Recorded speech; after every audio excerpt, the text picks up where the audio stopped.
बिस्मिल्लाहिर्रहमानिर्रहीम। मैं हूं मोहम्मद साकिब कदीर। डिजिटलाइजेशन इन एडवोकेसी के कॉन्सेप्ट को लेकर नो एंड शेयर के प्लेटफॉर्म से एक नई वीडियो के साथ हाजिर हूं। जब से चैट जीपीटी आया, आर्टिफिशियल इंटेलिजेंस आया और उसके बाद बेशुमार आर्टिफिशियल इंटेलिजेंस के सॉफ्टवेयर जो हैं वो मार्केट में आ चुके हैं। बार्ड आ गया है, परपेटिटी आ गया है, इसके अलावा कोपायलट आ गया है और बेशुमार सॉफ्टवेयर्स हैं जो कि आर्टिफिशियल इंटेलिजेंस बेस्ड पे हम लोगों को सर्व कर रहे हैं। मोस्टली सॉफ्टवेयर ज़ाहिर है वो परचेज़ करने पड़ते हैं क्योंकि इसके अंदर एक जो आर्टिफिशियल इंटेलिजेंस बनाने वालों ने जो उसके ऊपर एफर्ट्स की हैं, जो डेटा उन्होंने उसके बैक एंड पे रखा होता है, उसको आर्टिफिशियल इंटेलिजेंस तो प्रोसेस करता है और with the passage of time उसका ये जो प्रोसेसिंग का अमल है, जो ब्रेनस्टॉर्मिंग का अमल है, जो थॉट प्रोसेस का अमल है, वो आपके यूसेज के मुताबिक आपके वे ऑफ क्वेश्चनिंग के मुताबिक वो अपने आप को इवॉल्व करता है, डेवलप करता है और मज़ीद जो है वो उसको निखारता है। अब हम चैट जीपीटी से हम ईमेल्स लिखवा सकते हैं, पोएम्स लिखवा सकते हैं, स्टोरी लिखवा सकते हैं, कोई क्वेश्चन करते हैं, हमें उसका जवाब दे दिया जाता है। ऑफ कोर्स ये सारे के सारे फ़वाइद हम हासिल कर रहे हैं, हम में से बहुत से लोग जो हैं वो आर्टिफिशियल इंटेलिजेंस को किसी न किसी अंदाज़ से ऑफ कोर्स यूज़ कर ही रहे होंगे। सवाल ये पैदा होता है कि हम पाकिस्तानी लॉयर्स ने भी क्या आर्टिफिशियल इंटेलिजेंस से कोई फ़ायदा हासिल करना है या नहीं? या हम भी अभी भी शेक्सपियर और मिर्ज़ा गालिब के ज़माने की इंग्लिश और उर्दू का इस्तेमाल करते हुए वही टाइपराइटर और वही देसी तरीक़ाकार, वही हम हाई कोर्ट और सिविल कोर्ट और डिस्ट्रिक्ट कोर्ट्स की लाइब्रेरीज़ में जाके एक टाइम कंज्यूमिंग मेथड के ज़रिए ही अपनी लीगल रिसर्चेज़ करेंगे और उनसे फ़ायदा हासिल करेंगे और जाके कोर्ट्स को असिस्ट करेंगे। मेरा ख़्याल है कि वो सब चीज़ें उनकी जो अहमियत है, उनकी जो अफ़ादियत है, जो उनके प्लस पॉइंट्स हैं, वो अपनी जगह पे, मैं उनका इनकार नहीं करता। लेकिन इस फ़ास्ट दौर के अंदर जहाँ पर इन डिजिटलाइज़्ड चीज़ों के ज़रिए बेशुमार फ़वाइद हासिल किए जा रहे हैं, बहुत सारी एडवांस चीज़ों में इनका इस्तेमाल हो चुका है, तो क्यों ना हम अप लीगल फ़र्टेनिटी से मुतल्लिक जितने भी हमारे लॉयर्स दोस्त हैं, वो भी इससे किसी न किसी तरह फ़ायदा हासिल करना शुरू करें। तो इसी कॉन्सेप्ट के ज़रिए आज मैं एक छोटी-सी डेमोंस्ट्रेशन दूँगा कि एक सॉफ्टवेयर जिसके ज़रिए हम लीगल रिसर्च कर सकते हैं without without the need of any internet और एनी गूगल इंजन और एनी सर्च इंजन। हमारे डेटाबेस में जो चीज़ें मौजूद होंगी, उस सॉफ्टवेयर के ज़रिए हम आर्टिफिशियल इंटेलिजेंस का इस्तेमाल करते हुए आंसर्स हासिल कर सकेंगे। और इसके अंदर एक बड़ी इम्पोर्टेंट और मज़े की बात ये है कि वो गूगल बेस्ड रिसर्च नहीं होगी और उसके अंदर जो आज तक ये कुछ बातें चलती हैं, डिबेट्स चलती हैं कि जी चैट जीपीटी के पास 2001 तक का डेटा है, उस या 2 तक का डेटा है, बाद का डेटा नहीं है। या इसके अलावा जब हम इंटरनेशनली जब गूगल वगैरह के ज़रिए सर्च करते हैं, तो हमें मोस्टली इंटरनेशनल लॉज़ के रेफरेंसेस वो चीज़ें मिलती हैं, केस लॉज़ मिलते हैं, साइटेशंस मिलती हैं। Pakistani laws first of all एक अच्छे अंदाज़ से डिजिटल फॉर्म में आसानी से एक एक अच्छे सॉफ्टवेयर के ज़रिए अवेलेबल नहीं है और अगर फ़र्ज़ करें पीडीएफ फाइल्स अवेलेबल भी हैं, तो उन से रिज़ल्ट गूगल का जो सर्च इंजन है, वो मोस्टली हमें नहीं दिया करता। एनीवेज़ आज हम एक छोटी-सी डेमोंस्ट्रेशन के ज़रिए देखते हैं कि क्या हम अपने ऑफ़िस के अंदर अपने पर्सनल कंप्यूटर या आईपैड के ज़रिए इस सॉफ्टवेयर के ज़रिए क्या आर्टिफ़िशियल इंटेलिजेंस से फ़ायदा हासिल कर सकते हैं। जी हाँ, तो इस सिलसिले में जो आज मैं सॉफ्टवेयर आपके साथ शेयर करने जा रहा हूँ, वो सॉफ्टवेयर उसका नाम है लिक्विड टेक्स्ट। ये एक सॉफ्टवेयर है बेसिकली ये पीडीएफ सपोर्टेड सॉफ्टवेयर है। इसके ज़रिए हम पीडीएफ फाइल्स को इसके अंदर इम्पोर्ट करते हैं और उन पीडीएफ फाइल्स को फिर हम स्टडी करते हैं, उनके हम नोट्स बनाते हैं, उनके अंदर फाइंड की ऑप्शन होती है, हम टैग्स लगा सकते हैं, हम मुख्तलिफ फाइल्स को आपस में लिंक कर सकते हैं और इसके अंदर बेशुमार फ़ायदे हैं, हम अपने रेफरेंसेस वगैरह मेंटेन कर सकते हैं। ऑफ कोर्स इस पूरे सॉफ्टवेयर को मैं ग्रेजुअली लॉयर्स पर्सपेक्टिव के पॉइंट ऑफ व्यू से मैं थोड़ा-थोड़ा आपके साथ इसके डिफरेंट सेगमेंट्स जो हैं वो शेयर करता रहूँगा। बट राइट नाउ मैंने आज इस पे जो हमने काम करना है वो है आर्टिफिशियल इंटेलिजेंस के रेफरेंस से।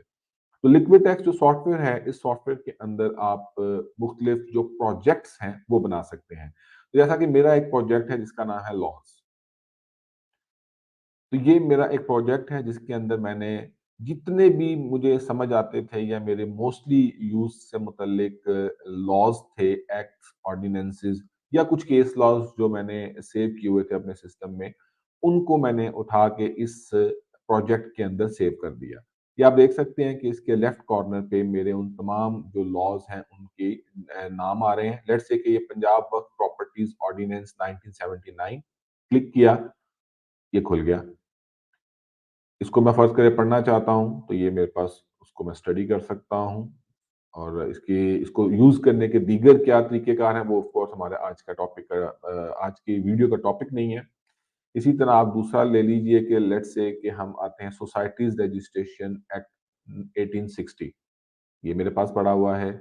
हम इसमें देखते हैं जी कि बेनामी ट्रांज़ैक्शन एक्ट 2017 ये मेरे पास मौजूद है। अलगर्ज़ जितने भी पीडीएफ फाइल्स होती हैं, वो हम इसके अंदर इम्पोर्ट कर सकते हैं। अब देखते हैं कि हम वो सारी की सारी इस प्रोजेक्ट के अंदर मौजूद होती हैं। फिर एक छोटा-सा प्रोसेस होता है, उस प्रोसेस को करने के बाद अगर हम एआई के क्रेडेंशियल्स लिक्विड टेक्स्ट के अंदर परचेज़ करें, तो उनका इस्तेमाल करते हुए हम आर्टिफिशियल इंटेलिजेंस के ज़रिए अपने इन available documents, acts and ordinances and case laws के अंदर से अपनी क्वेरी का रिप्लाई ले सकते हैं। इसके लिए हमें ना कोई इंटरनेट चाहिए होगा, ना हमें कोई थर्ड पार्टी जो है कह लीजिए कि प्लेटफ़ॉर्म की सब्सक्रिप्शन चाहिए। सारा डाटा जो हमारे पास है, इससे हमने जवाब हासिल करना है। ये इसके अंदर एक बॉक्स होता है, यहाँ पर हमने ये एक बॉक्स बनाया, एक की होती है, वो हमने दी एआई स्पेस। अब हम अपना क्वेश्चन यहाँ पे देखते हैं, what are grounds of dissolution of marriage? ये मैंने एंटर किया, ये अब सॉफ्टवेयर जो है आर्टिफिशियल इंटेलिजेंस के ज़रिए जो मैंने सवाल पूछा है, उसको प्रोसेस कर रहा है, जैसा कि लिखा हुआ आ रहा है कि एनालाइज़िंग डॉक्यूमेंट्स। तो वो जो मैंने लेफ्ट साइड पे आपको अपने डॉक्यूमेंट्स दिखाए थे, जितने भी मेरे पास कोई ऑलमोस्ट कोई 900 हज़ार एक्ट्स और ऑर्डिनेंसेस होंगे, कुछ चंद सौ के करीब मेरे पास केस लॉ हैं, जो ग्रेजुअली मैं वक़्त के साथ-साथ डाउनलोड करता रहा, वो मैंने इसके अंदर सेव कर दिए। ये देखिए, लेफ्ट साइड पे उसने हमें रिप्लाई दे दिया। What was my question? What are grounds of dissolution of marriage? तो उसने एक पैराग्राफिक पहले तो रिप्लाई दिया। The grounds of dissolution of marriage very depending on specific legal framework. For example, in UK matrimonial causes act 1973 grounds for voidable marriage include non consummation adultery so and so, क्योंकि मेरे पास ये UK का law भी पड़ा हुआ था, तो उसने उसमें से भी रिप्लाई निकाल दिया। नीचे आप देखिए लिखा हुआ है dissolution of marriage, Muslim marriage act 1939, उसका भी उसने रेफरेंस निकाल दिया। अब उसने टेक्निकली हमें एक पैराग्राफ में अवेलेबल डॉक्यूमेंट्स में से एक-एक, दो-दो लाइनें निकाल कर हमें हमारे सवाल का जवाब दे दिया।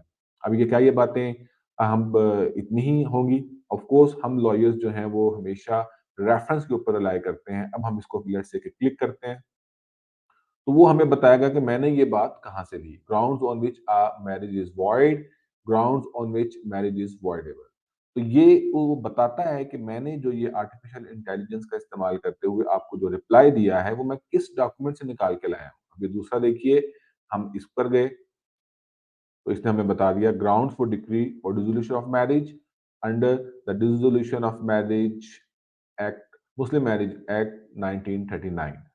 तो इस तरह अगर हमारा कोई क्वेश्चन ऐसा होगा कि ये हमें मल्टीपल डॉक्यूमेंट से रिप्लाई निकाल के दे रहा होगा, तो ऑफ कोर्स हम वो मल्टीपल डॉक्यूमेंट्स का रेफरेंस भी हमारे पास होगा और हम उनको देख भी सक रहे होंगे। ये देखिए, अब वो तीनों चारों डॉक्यूमेंट्स को यकमुश्त भी हम खोलना चाहें, हम उनको बैक वक़्त खोल सकते हैं।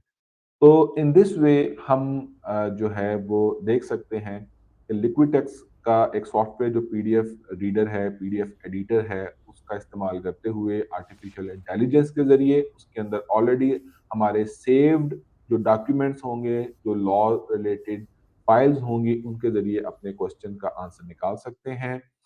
आज एक छोटी-सी डेमोंस्ट्रेशन हमने एक सॉफ्टवेयर के ज़रिए देखी कि लिक्विड टेक्स्ट सॉफ्टवेयर के ज़रिए हम किस तरह आर्टिफिशियल इंटेलिजेंस का इस्तेमाल करते हुए सैकड़ों किताबों में से अपने सवाल का जवाब मुख्तसर कहाँ कैसे ले सकते हैं और उसका पर्टिकुलर रेफरेंस किस तरह हासिल कर सकते हैं। लेकिन इतना बताता चलूँ कि ये जो एडवांस यूटिलिटीज़ होती हैं या यूसेज होते हैं, ये फ्री ऑफ कॉस्ट नहीं होते, ये हमें पेड वर्ज़न में ही मिलते हैं।